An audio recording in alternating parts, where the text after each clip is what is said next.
Hello, എല്ലാവർക്കും സുഖമല്ലേ? ഇന്ന് ഞാനൊരു ടിപ്പായിട്ട് വന്നിരിക്കുന്നത് കേട്ടോ. വേറെ ഒന്നുമല്ല, എല്ലാവരും നമ്മളൊക്കെ ഒരു വിചാരിക്കുന്നൊരു കാര്യമാണ്, നമ്മുടെ ഐബ്രോയ്ക്ക് കളറില്ല, അല്ലെങ്കിൽ ഐബ്രോയിൽ ഗ്യാപ്പ് ഉണ്ട്. അപ്പോൾ ഈ കളറൊന്ന് ജസ്റ്റ് കൂടി ഒന്ന് ഐബ്രോ ഡാർക്കാക്കാൻ നമ്മൾ എന്ത് ചെയ്യണം? അപ്പോൾ എല്ലാവരും ടിൻറ്റിങ്, മൈക്രോബ്ലേഡിനെ കുറിച്ചൊക്കെ ആലോചിക്കും. പക്ഷേ അത് വളരെ എക്സ്പെൻസീവ് ആണെന്ന് എല്ലാവർക്കും അറിയും. അപ്പം ഞാൻ അതിലൊരു സൂത്രപ്പണിയായിട്ടാണ് ഇപ്പോൾ വന്നിരിക്കുന്നത്. സൂത്രപ്പണി എന്ന് പറഞ്ഞാൽ ഇതും ചെറിയൊരു പ്രൊഡക്റ്റാണ്. ഇത് മെയ്ബിലിൻ്റെ തന്നെ ഐബ്രോ ടാറ്റു ആണ് കേട്ടോ. അത് പെർമനൻ്റ് ഒന്നുമല്ല, just for A temporary use ആണ്.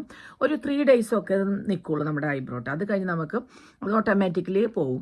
പക്ഷേ ഇത് നമുക്കെന്നുണ്ടെങ്കിൽ നമുക്കിപ്പോൾ എവിടേക്കെങ്കിലുമൊക്കെ പോകണം, നമുക്കിപ്പോൾ എന്തെങ്കിലും നമുക്ക് ഐബ്രോ ചെയ്യണം, ഐബ്രോ നമുക്കൊന്ന് മെയിൻറ്റെയിൻ ചെയ്യണമെന്നുണ്ടെങ്കിൽ ഇപ്പോൾ ഞാൻ സാധാരണ ഇത് പെൻസിലൊക്കെ ഉപയോഗിച്ചിട്ട് ഐബ്രോ ചെയ്തിരുന്നത്. പക്ഷേ ഇപ്പോൾ ഞാനത് മാറ്റി ഇത് പിടിച്ചു.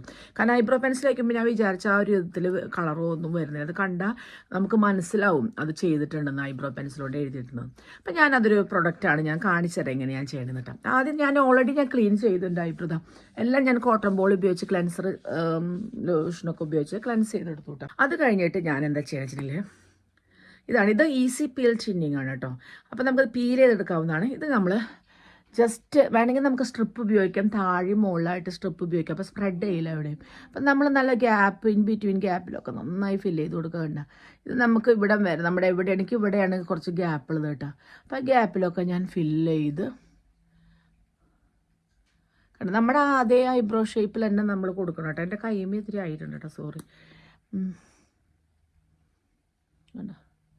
ഇത് നമ്മൾ സത്യത്തിൽ ഇത് പറയുകയാണെങ്കിൽ ഒരു 30 മിനിറ്റ്സ് ഒക്കെ വയ്ക്കുകയാണെങ്കിൽ ഒരു ദിവസത്തേക്ക് കളറിങ്ങനെ നിൽക്കട്ടെ. സത്യത്തിൽ മാക്സിമം നമ്മൾ 2 hours ഇത് വെക്കണം. ഇപ്പം നമ്മളിപ്പോൾ എവിടേക്കെങ്കിലും പോകുന്നില്ല, നമുക്ക് ജോലി ചെയ്യണം, വീട്ടിൽ എന്തെങ്കിലും പണികളൊക്കെ ചെയ്യണ സമയത്ത് അത് പരട്ടിക്കഴിഞ്ഞാൽ തന്നെ നമ്മൾ 2 മണിക്കൂർ കഴിയുമ്പോൾ അതൊന്ന് പീൽ ചെയ്തെടുക്കുക. പീൽ ചെയ്തില്ലെങ്കിലും നമുക്ക് തുടച്ചെടുത്ത് കളയാവുന്നതാണ്. ക്ലീൻ ചെയ്തിട്ട് സോപ്പൊന്നും ഉപയോഗിക്കരുത്. ജസ്റ്റ് വാട്ടർ കൊണ്ട് നമ്മളൊരു കോട്ടൺ പാഡ് എടുത്തിട്ട് നമ്മുടെ 30 മിനിറ്റ്സ് കഴിഞ്ഞു കേട്ടോ. അപ്പം നിങ്ങൾക്ക് കാണാതാ, ഞാൻ ഇതൊക്കെ കൈയോട് തുടച്ച് വലുതായിട്ടുണ്ടോ എന്നൊക്കെ ഒന്നും സ്പ്രെഡ് ചെയ്യില്ല, ഡ്രൈ ആയിട്ടിരിക്കുന്നത്. അപ്പം നമുക്ക് പീൽ ചെയ്യാന്ന് പറഞ്ഞു. ഞാൻ പീൽ ചെയ്തതാ, ഇതേപോലെ പീൽ ചെയ്ത് മാന്തി എടുക്കാം. ഇനിയിപ്പം നിങ്ങൾക്ക് കണ്ട പീൽ ചെയ്ത് പോരണേണ്ടതാ പോന്നു, കണ്ട പീൽ ചെയ്തു. അതുപോലെ തന്നെ ഇവിടെ പീൽ ചെയ്ത് കിട്ടുന്നില്ല എന്ന് തോന്നുന്നുണ്ട്. കണ്ട അത് ഇങ്ങനെ പീൽ ചെയ്തു ഒന്ന്, കണ്ട. ഇനി നമുക്ക് ജസ്റ്റ് ഒന്ന് ഇതുകൊണ്ടൊന്ന് തുടച്ചു കൊടുക്കാം. ഞാൻ അത് വെറ്റാണ് കേട്ടോ എടുത്തിരിക്കുന്നത്, വെറ്റായിട്ടുള്ളതാണ്. വെറ്റ് കോട്ടൺ എടുത്തിട്ടുണ്ട് കേട്ടോ. എന്താ നോക്കിയേ, വെറ്റ് കോട്ടൺ എടുക്കുമ്പോൾ, വെറ്റ് കോട്ടൺ ആദ്യം എടുക്കുമ്പോൾ നമ്മൾ കാരണം ഇത് പീലിങ് ശരിക്കും എൻ്റെ മൊത്തം പോകുന്നില്ല, അതുകൊണ്ടാണ് കേട്ടോ ഈ കളർ കാണുന്നത്. അപ്പോൾ ഞാൻ നന്നായി അതൊന്നുകൂടി, എനിക്ക് ഇത്രയും കളർ വേണ്ട. അപ്പോൾ ഞാനപ്പോൾ അത് നന്നായി, കാരണം ഇത് പീലിങ് ഞാൻ പറഞ്ഞല്ലോ ഡ്രൈ ആയത്, പക്ഷെ അത് നന്നായി ഇങ്ങോട്ട് പോകുന്നിട്ടില്ല. ഇതാ വേറൊരു ഡ്രൈ കോട്ടൺ വെച്ചിട്ട് ഞാൻ ഒന്നും കൂടി തുടയ്ക്കാം. ഇത് കണ്ട, ഇതിലില്ല കണ്ട. അപ്പം അത് ആ ഒരു ഇതിലെല്ലാം നിന്ന് കണ്ട. അപ്പം എങ്ങനെയുണ്ട് കണ്ട, നമ്മുടെ ആ ഷേപ്പും കണ്ട കറക്റ്റ്. ഇതിലിവിടെ എനിക്ക് ഐബ്രോ ഹെയർ ഉണ്ട് കേട്ടോ, അതുകൊണ്ടാണ് ഐബ്രോ ഞാൻ ചെയ്തിട്ടില്ല ഇപ്പം അടുത്ത്.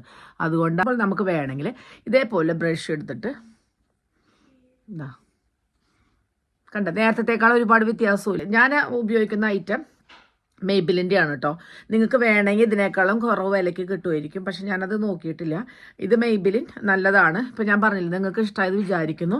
ഇതേ കണ്ട, നേരത്തെ കളർ കണ്ടുമല്ലോ നിങ്ങൾ, ഞാൻ മുന്നേ കാണിച്ചിരുന്ന എൻ്റെ ഐബ്രോയുടെ കളർ. ഇപ്പോൾ ഇതാണ് കേട്ടോ ഇപ്പോഴത്തെ കളർ. പിന്നെ ഈ കാണുന്നത് എൻ്റെ ഹെയറാണ്, ഞാൻ ഐബ്രോ ചെയ്യാറായി എനിക്ക്, അതുകൊണ്ടാണ് കേട്ടോ. അപ്പം ശരി, നിങ്ങൾക്ക് ഇഷ്ടപ്പെടുമെങ്കിൽ കമൻറ്റ് ചെയ്യുക, കൂടുതൽ ഡീറ്റെയിൽസ് വേണമെങ്കിൽ. ഓക്കെ, അപ്പോൾ ഇഷ്ടപ്പെട്ട് കഴിഞ്ഞാൽ ലൈക്ക് ചെയ്യുക, ഷെയർ ചെയ്യുക, സബ്സ്ക്രൈബ് ചെയ്യുക എൻ്റെ ചാനൽ. താങ്ക്